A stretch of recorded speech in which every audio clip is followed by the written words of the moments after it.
Assalamualaikum warahmatullahi wabarakatuh. Balik lagi di video materi mata kuliah dasar-dasar matematika ya. Kemarin kita sudah membahas terkait dengan relasi, definisi, kemudian bagaimana cara menyajikan relasi, kemudian macam-macam relasi ya. Ada refleksif, kemudian non refleksif, irefleksif, gitu ya. Kemudian ada simetris, non simetris, asimetris, sama antisimetris. Kemudian ada transitif, non transitif, sama intransitif ya. Berikutnya kita punya relasi ekivalen ya. Relasi ekivalen. Apa itu relasi ekivalen? Ini ada hubungannya dengan relasi yang kemarin, ya, ada hubungannya dengan relasi yang sebelumnya. Jadi relasi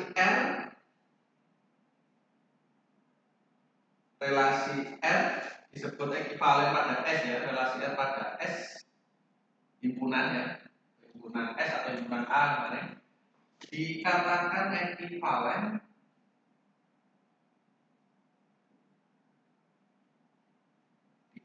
ekivalen jika dan hanya jika R tersebut bersifat yang pertama adalah refleksif, kemudian simetris, dan transitif. Ya, jadi suatu relasi R pada S ya, pada suatu himpunan, dia dikatakan ekivalen jika dan hanya jika dia punya 3 sifat relasi, yaitu dia bersifat refleksif, dia bersifat simetris, dan dia bersifat transitif. Jadi ketiga-tiganya harus terpenuhi. Pak, kalau misalkan dia sifatnya refleksif, simetris, kemudian intransitif, no, kita nggak ada toleransi di sini ya. Jadi dia harus bersifat refleksif, simetris, sama transitif. Jika suatu relasi pada suatu himpunan dia punya 3 sifat itu, refleksif, simetris, sekaligus transitif, maka relasi tersebut dikatakan relasi ekivalen. Contoh,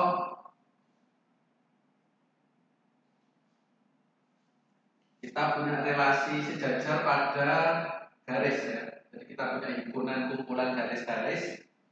Kemudian relasi R itu adalah relasi didefinisikan sebagai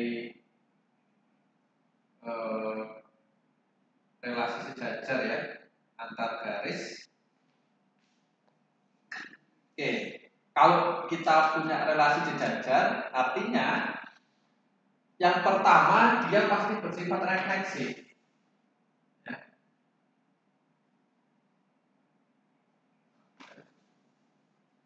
Kenapa dia bersifat refleksif? Karena dia pasti sejajar dengan dirinya sendiri, gitu ya. Dia pasti sejajar dengan dirinya sendiri. Yang pertama refleksif, karena kalau kita punya garis A gitu ya, maka dia pasti sejajar dengan garis A sendiri ya.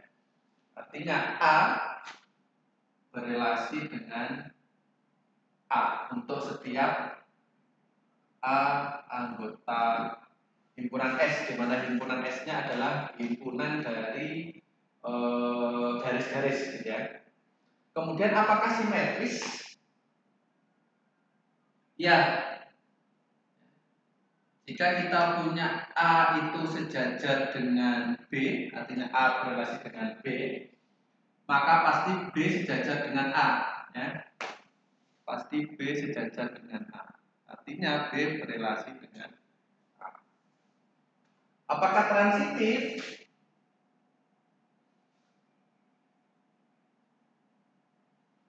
Apakah transitif? Oke, jika kita punya A sejajar dengan B dan B itu sejajar dengan C, apakah A sejajar dengan C? Ya. Jadi kalau A sejajar dengan B, B sejajar dengan C, maka A pasti sejajar dengan. Oke, karena dia memenuhi tiga sifat itu, refleksif, simetris, dan transitif, maka relasi R pada himpunan garis tadi S, dia adalah relasi yang ekivalen. Dia adalah relasi. Contoh yang lain, misal saya punya relasi R, dia didefinisikan seperti ini. Ada pasangan AB, kemudian ada pasangan BC, kemudian ada pasangan AC, CA,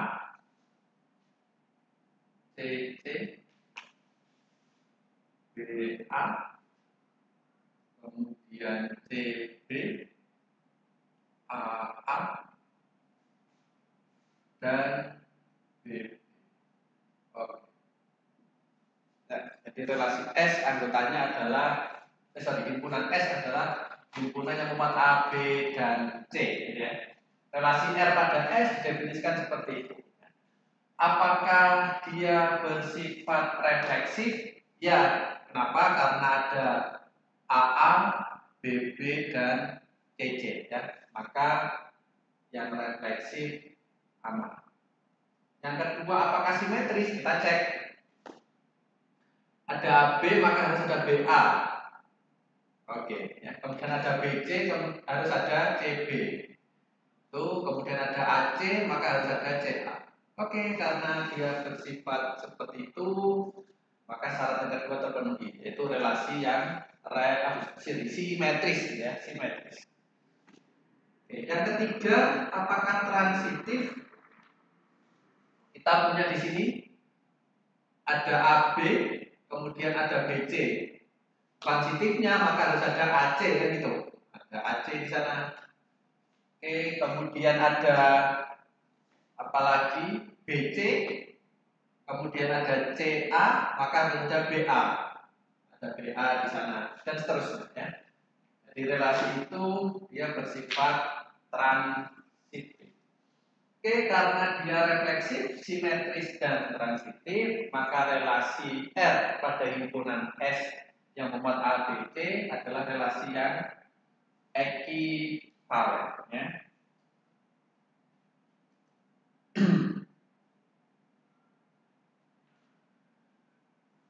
Oke.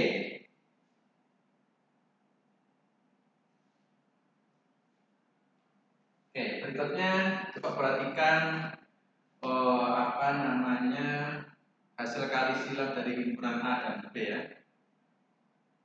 Misal saya punya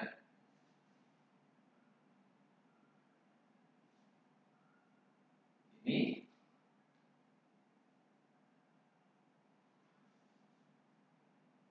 ada A itu himpunan dari 1 sampai 3. Ini adalah A. Kemudian ada B, himpunan dari 2 sampai 4, himpunan bilang real, ya. Dari 2 sampai 4 ini B. Maka A cross B adalah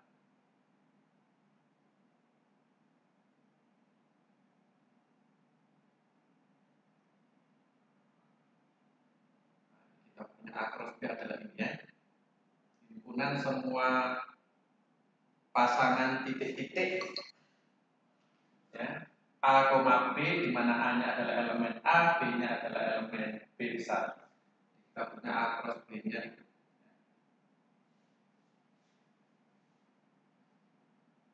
Oke. Karena relasi dari himpunan A ke himpunan B itu merupakan himpunan bagian dari A cross B, ya. Maka relasi juga dapat digambarkan atau disajikan dalam bentuk seperti itu.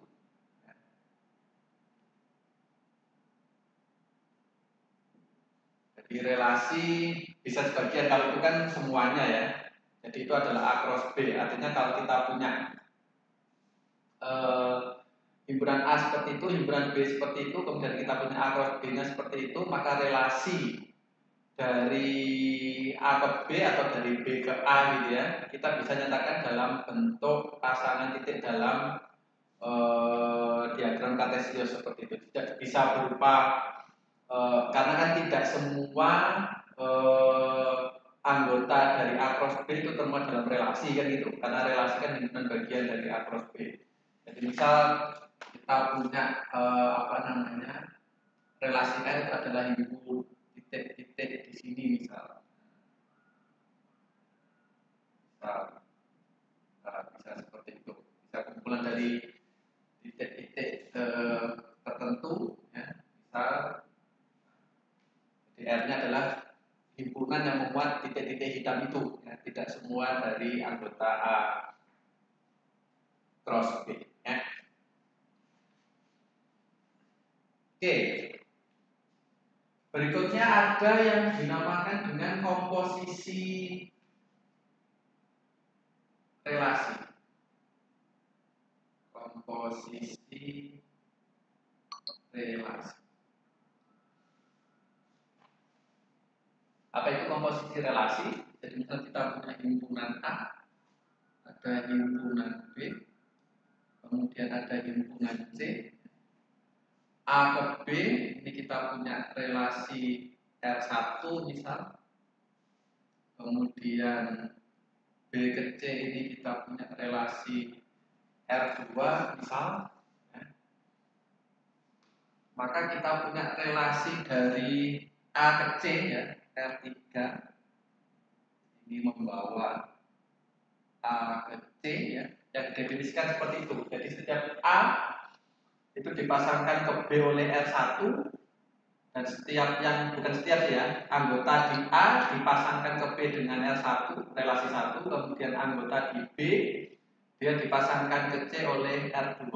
Nah, R3 itu mengikuti R1 dan R2. Yang artinya kita punya R3 yang membawa A ke C gitu ya, tapi mengikuti aturan di R1 dan R2. Jadi ini R3, di mana R3 itu diperoleh dari komposisi R1 dan R2. Di sini salah. R2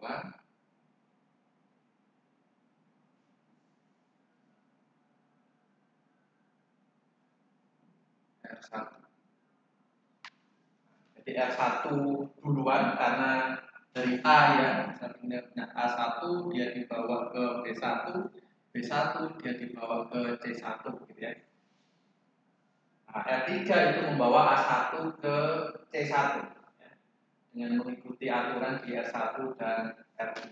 Kita notasikan seperti itu. Ini adalah komposisi dari relasi R1 dan R2. Nah, penulisannya ini sama seperti yang kalian dapat di SMA ya. Jadi yang dibedakan dulu adalah yang belakang R1 ya. Baru setelah itu dibawa oleh R2 ya. Jadi R1 dulu baru R2. Itu adalah komposisi fungsi. Bentar.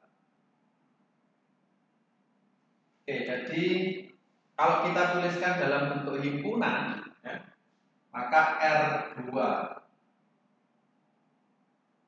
komposisi R1 itu adalah suatu himpunan yang memuat ya, A, C, di mana A-nya itu anggota dari A besar, B-nya bukan BC ya, C-nya anggota dari C besar, dan untuk beberapa B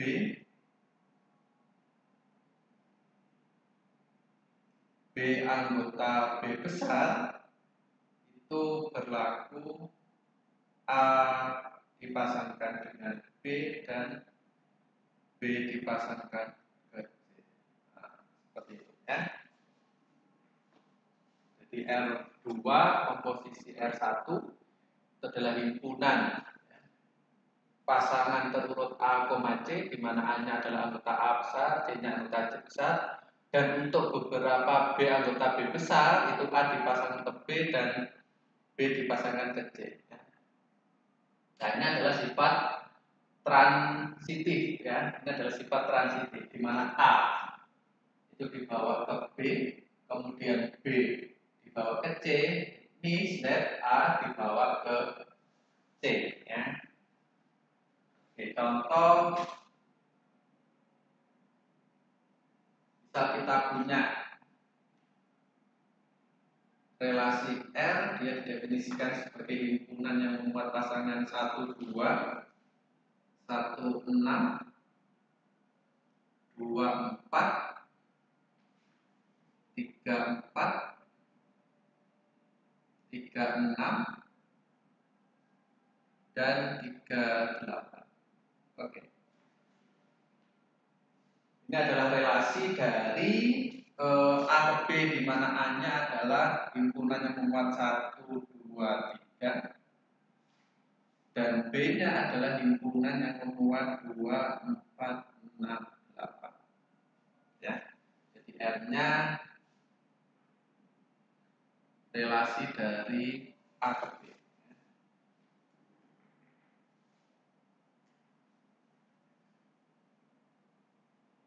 Nah, kemudian S-nya kita punya relasi yang kedua, yaitu relasi S, dia membawa 2 ke U, 4 ke S kecil, kemudian 4 ke T, kemudian 6 ke T, dan 8 ke. Nah, ini relasi S-nya ini membawa B ke C, di mana C-nya adalah himpunan yang memuat S, T, A. Maka komposisi dari berarti yang dikerjakan dulu kan R dulu kan ya, komposisi S, komposisi R gitu ya, karena R-nya dikerjakan dulu. Ini membawa A ke C ya, membawa A ke C, sedemikian sehingga kita punya satu yang awalnya tadi dia dibawa ke 2 dan 2 dibawa ke U, maka 1 dibawa ke U ya. Kemudian 2, oh enggak, satu lagi, ada 6 di sana ya. 6, kemudian 6 dibawa ke T, artinya 1 dibawa ke T. 1 dibawa ke T. Kemudian 2 dibawa ke 4, 4 dibawa ke S dan ke T. Artinya 4 dibawa ke S. Oh sorry, bukan 4. 2 ya. 2 dibawa ke S dan dibawa ke T. Nah, itu.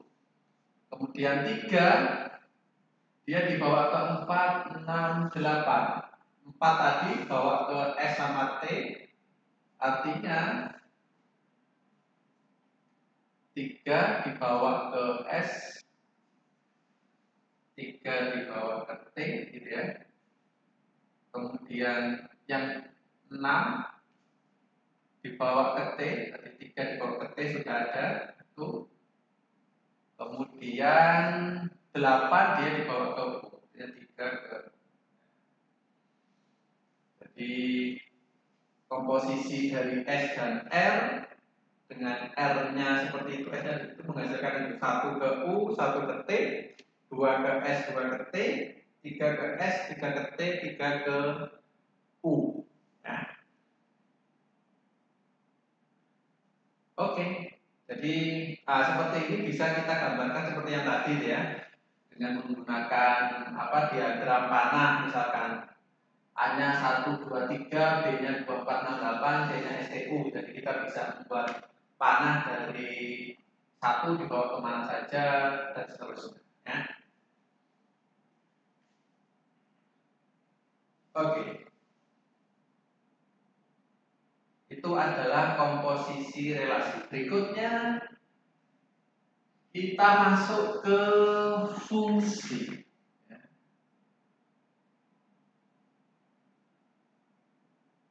Ini sudah definisinya sudah beberapa kali saya tanyakan ya, terkait dengan definisi fungsi.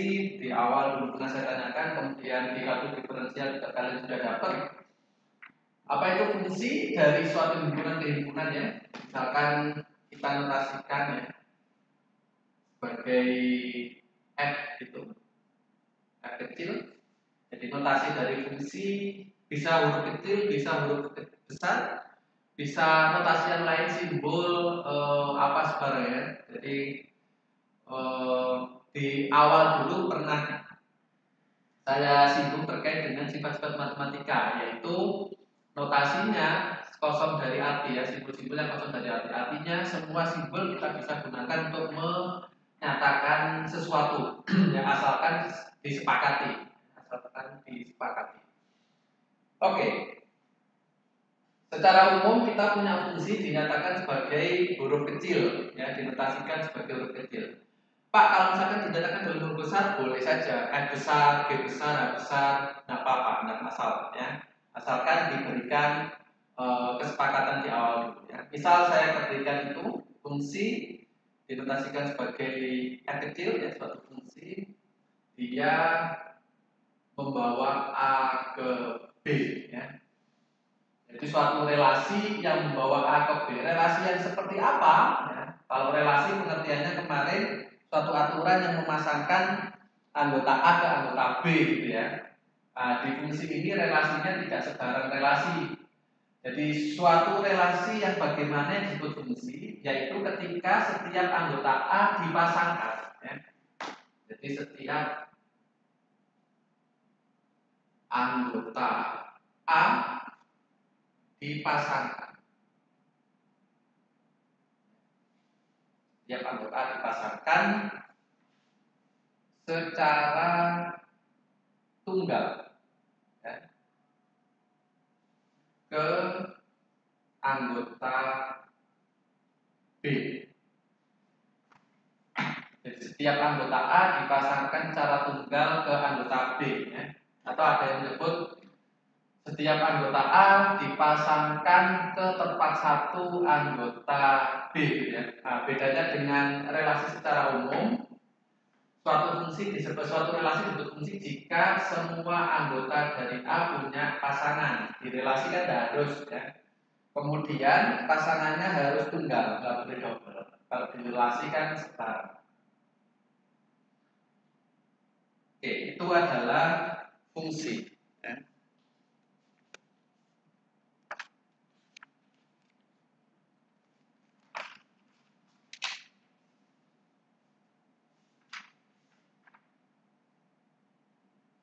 Jadi syaratnya setiap anggota A itu punya pasangan dan pasangannya harus tunggal. Ya.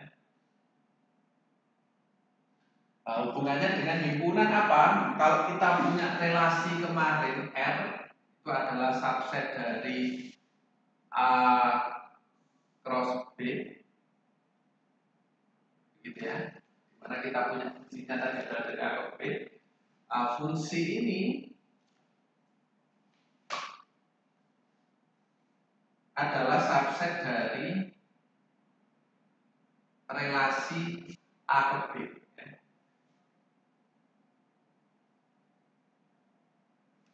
Artinya kalau kita buat sifat transitif gitu ya, kita punya seperti itu hubungannya.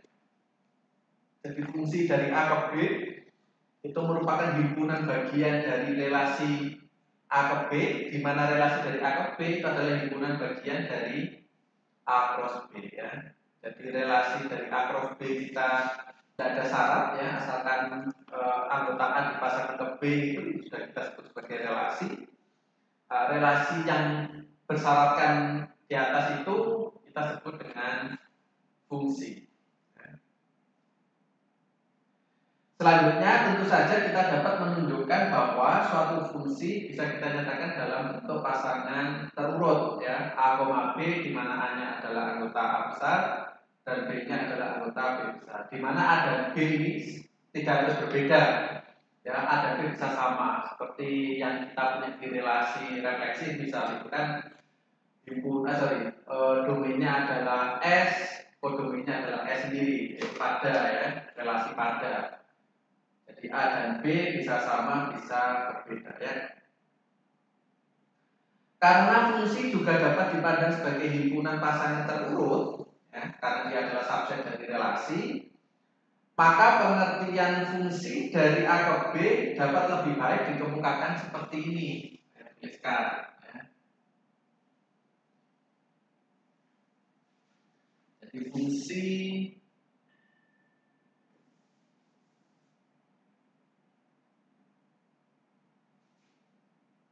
dari himpunan A ke himpunan B adalah himpunan pasangan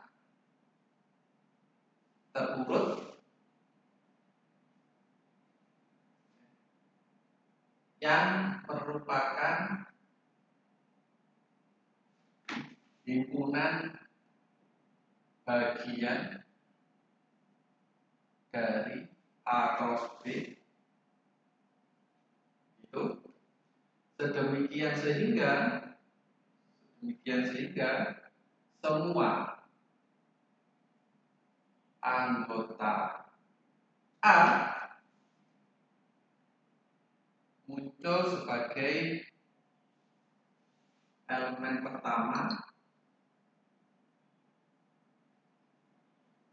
dari pasangan terurut tadi ya, A, B, dan jika A dipasangkan ke B dan A dipasangkan ke B aksen, maka B harus sama dengan B aksen. Ya. Nah, ini kalau kita buat definisinya dalam pendekatan himpunan, dalam kacamata himpunan ya. Kalau yang ini kita punya definisi yang kita gunakan di kalkulus ya. Jadi suatu aturan atau suatu relasi yang memasangkan setiap anggota A ke tempat satu anggota B ya. Nah, dari sisi himpunan kita punya definisi fungsi adalah itu. Jadi fungsi dari A ke B adalah himpunan pasangan terurut yang merupakan himpunan bagian dari A ke B sedemikian sehingga semua anggota A muncul sebagai elemen pertama. Jadi di situ syaratnya semua anggota A. Semua anggota A muncul sebagai elemen pertama. Itu di situ. Ya, pasangan A, B.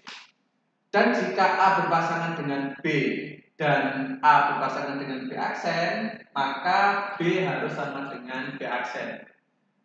Jika tidak, maka dia tidak disebut sebagai fungsi. Ya. Jadi ini untuk menjamin bahwa A dipasangkan secara tunggal ke B. Ya, jadi B dan B aksen harus unsur yang sama. Ya.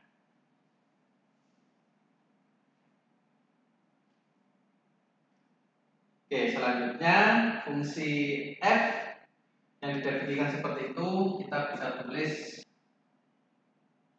seperti itu ya. Jadi sama kayak yang sebelumnya relasi A ke B, fungsi A ke B gitu ya.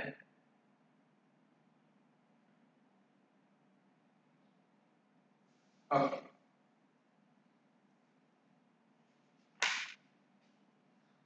Sama seperti relasi ya, sama seperti relasi kita bisa menyatakan fungsi dalam banyak penyajian gitu ya.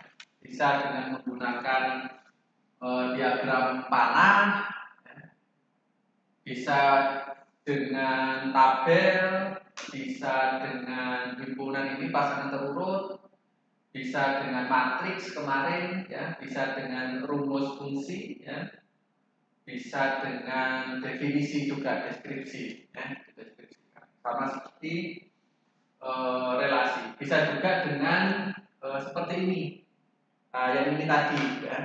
Kalau di fungsi biasanya kita punya dia berupa grafik, meskipun titik-titik itu juga bisa berupa fungsi kalau domainnya dia diskrit, ya. Kalau domainnya ini real, misalkan kontinu real di sini, maka kita bisa mendapatkan suatu kurva, ya. Misalkan apa namanya, kita nyatakan f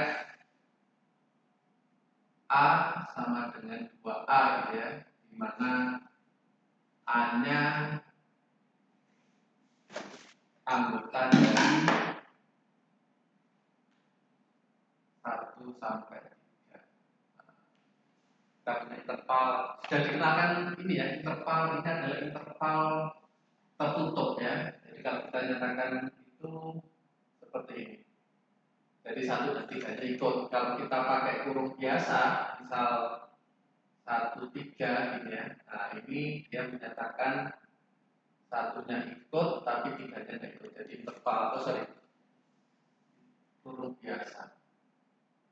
Nah, seperti itu kurung biasa. Jadi 3-nya tidak ikut. Jadi tertutup, 1-nya tertutup, 1-nya semi terbuka, ya. 1 terbuka, 1 tertutup. Kalau terbuka dua-duanya ini berarti dua-duanya tidak ikut, ya. Antara 1 dan 3, ya. Oke. Nah, kita bisa menyatakannya dalam bentuk apa namanya, kurva dari 1 sampai 3, karena dia 2A, maka kita punya 2 sampai 6, ya. 6 dia berupa garis lurus dari 2 sampai 6. Jadi masing-masing titik di 1 sampai 3 bilangan real, gitu ya, dia dipasangkan ke sana, ya, dengan 2 kali. Jadi selain yang kemarin belum dibahas, ya, dengan menggunakan kurva, jadi disajikan dengan menggunakan grafik atau kurva, ya. Oke. Berikutnya kita punya jenis fungsi. Ini di kalkulus diferensial kalian sudah dapat sepertinya, ya, yaitu fungsi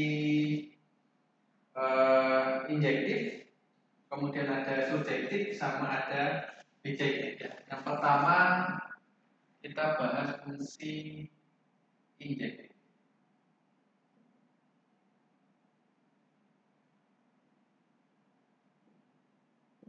Fungsi injektif atau satu-satu.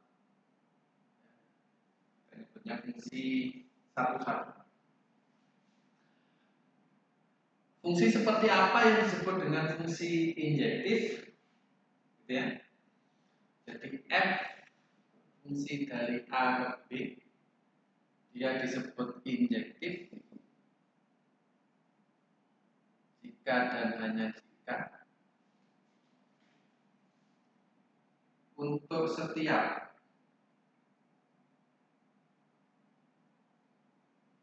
b anggota daerah hasilnya, ya, ringnya, ini adalah ring daerah hasil dari fungsi tersebut. Untuk setiap itu ada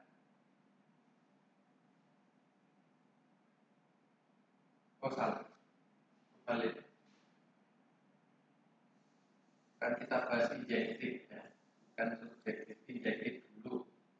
Jadi fungsi a, fungsi yang membawa a ke b dia disebut injektif jika dan hanya jika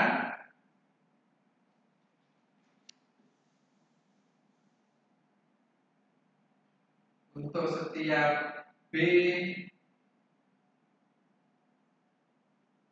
jika dan hanya jika untuk setiap a berpasangan dengan b dan a aksen berpasangan dengan b, artinya b dia punya dua pasangan A dan aksen gitu ya, harus berlaku A sama dengan A aksen. Jadi kalau ada A berpasangan dengan B, A aksen berpasangan dengan B, maka A harus sama dengan A aksen. Artinya setiap kita mengambil atau kita jelaskan seperti ini ya, F. Jadi kalau kita punya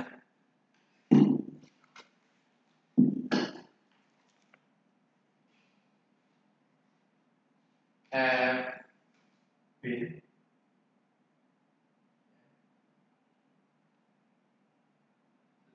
setiap kita mengambil bukan F B anggota gitu ya, B anggota R-nya ya, yang sama ya, maka pasangannya juga harus sama. Jadi kita punya F A, kita punya B sama dengan D gitu ya, aksen, maka F sedemikian sehingga A sama dengan A aksen dengan F A sama dengan B dan F A aksen sama dengan B. Ya. Setiap kita mengambil satu elemen di ringnya, maka dia punya satu pasangan saja, satu prapasangan, prapeta di domainnya. Atau setiap kita ambil ininya, ambil apa namanya, kontraposisinya dari pernyataan ini. Kalau kita punya P maka Q, maka kontraposisinya kan negasi Q maka negasi P kan itu.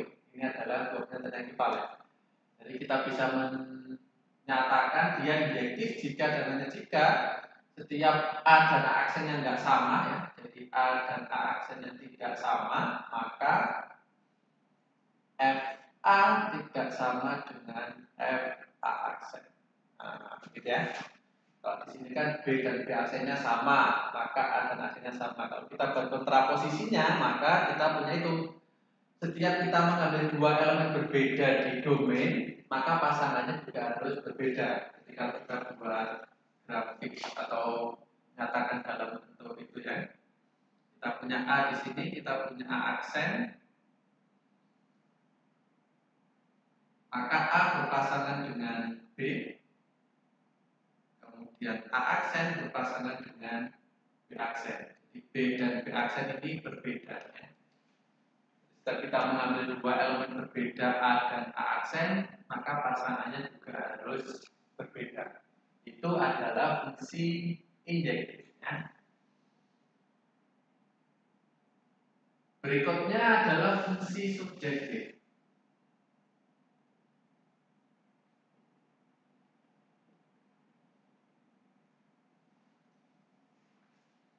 Kita sebut sebagai fungsi onto.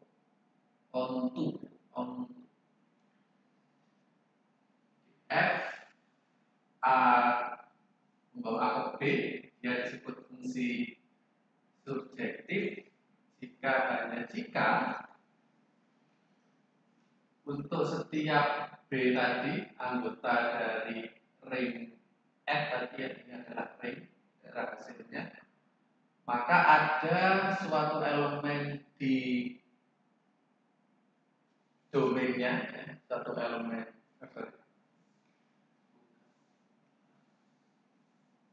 adalah anggota dari B, sudah kita nyatakan itu. Jadi itu setiap B anggota B ada A anggota A sedemikian sehingga FA sama dengan B. Artinya apa? Semua anggota dari kodomain dia punya pasangan atau kita bisa sebut kodomainnya dia sama dengan ringnya ya, atau daerah hasilnya ya. Jadi semua anggota kodomain dia punya pasangan. It means that ringnya itu sama dengan B sendiri atau sama dengan kodomain sendiri. Ya. Jadi setiap kita mengambil anggota di kodomain, dia pasti punya pasangan. Ya. Nah, yang ketiga adalah fungsi bijektif, yaitu fungsi yang bersifat injektif dan subjektif. Jadi bijektif ini kapan dia dikatakan sebagai fungsi bijektif? Kalau dia merupakan fungsi injektif dan dia merupakan fungsi surjektif. Ya, kalau kedua-duanya itu terpenuhi, maka dia disebut dengan fungsi bijektif. Ya. Contohnya yang tadi itu FA sama dengan 2A. Apakah bijektif? Ya,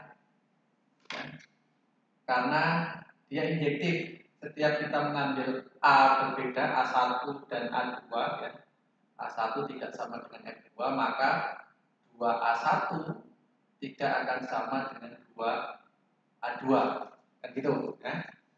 Kemudian subjektifnya ini berdasarkan ini juga ya, berdasarkan pada domainnya juga ya. Kalau misalkan ini domainnya real, domainnya juga real, F-nya membawa R ke R, maka setiap kita mengambil 2A pasti ada separuhnya, ya. Jadi setiap kita mengambil anggota di R, ya, misalkan B anggota R, maka ada setengah B yang anggota R juga, ya. Sedemikian sehingga setengah B akan dibawa ke B, ya, 2 kali, ya. Itu fungsi bijektif, ya. Dari sisi himpunan, Pak.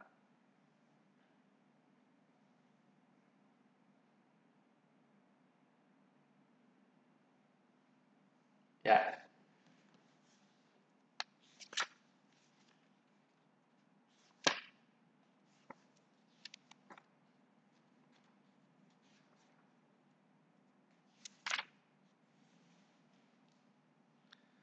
Oke, materinya saya cukupkan di sini dulu, ya.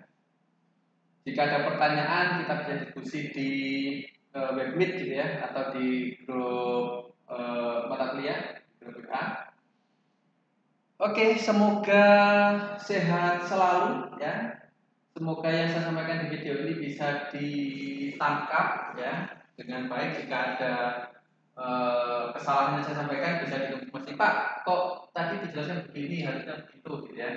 Jadi bisa dikonfirmasi lagi ke saya. Ya, oke. Semoga tidak ada kendala dalam memahami materi ini. Semoga sehat selalu dan bisa ketemu tatap muka segera, gitu ya. Oke, saya akhiri. Selamat belajar. Assalamualaikum warahmatullahi wabarakatuh.